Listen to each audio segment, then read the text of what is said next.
વાગ્યા આપણી પાસે કયા કયા ઇમરજન્સી નંબર હોવા જોઈએ કે જે ક્રાઇસિસમાં આપણને યાદ નથી આવતા. 100 એટલે પોલીસનો નંબર, એ તો તમે જાણો છો. 101 એટલે ફાયરનો નંબર. 102 એટલે ફ્રી એમ્બ્યુલન્સનો નંબર. 102 અને 108માં શું ફરક છે?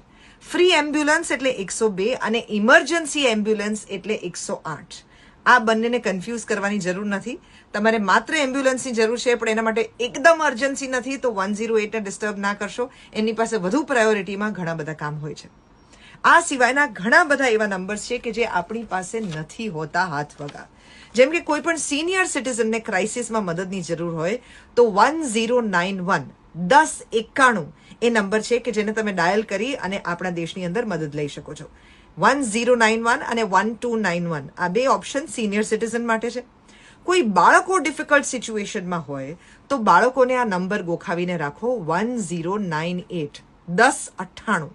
દરેક બાળકને મોઢે હોવો જોઈએ, તમારા બાળકને આ નંબર મોઢે હોવો જોઈએ કે ક્યાંય પણ ક્રાઇસિસમાં ફસાય તો આ નંબર ડાયલ કરવાથી એમને ઇમિડિયેટલી મદદ મળી શકશે. ઘરની અંદર એલપીજી લીક હોય તો 1906 આ નંબર છે એ તમે ઉપયોગમાં લઈ શકો છો.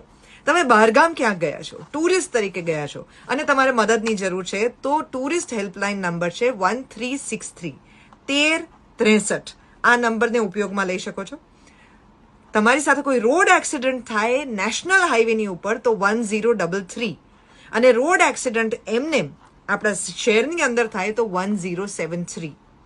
રેલવે એક્સિડન્ટ જો તમારી સાથે થાય તો 1072 અને એ જ હેલ્પલાઇનનો નંબર છે 1097. માની લો કે આમાંના કોઈ જ નંબર્સ તમને યાદ નથી રહેતા, કોઈ ઇમરજન્સી નંબર તમને યાદ નથી, તો આપણો એક નેશનલ ઇમરજન્સી નંબર છે કે જે કોઈ પણ પ્રકારની ક્રાઇસિસ, ફાયરની જરૂર હોય, એમ્બ્યુલન્સની જરૂર હોય, પોલીસની જરૂર હોય, કોઈ પણ ઇમરજન્સીની અંદર કામ લાગી શકે એમ છે. એ નંબર છે 112 112 112. આ નંબર ખાસ યાદ રાખવા જેવો છે. આજે આ બધું મને યાદ આવ્યું છે કારણ કે એક છોકરીએ હમણાં અમદાવાદની અંદર પોતાની સાથે થયેલા ડોમેસ્ટિક વાયલન્સમાં ક્રાઇસિસમાં અભયમનો નંબર યુઝ કર્યો 181 અને એણે એની પરથી પોતાના માટે મદદ મંગાવી.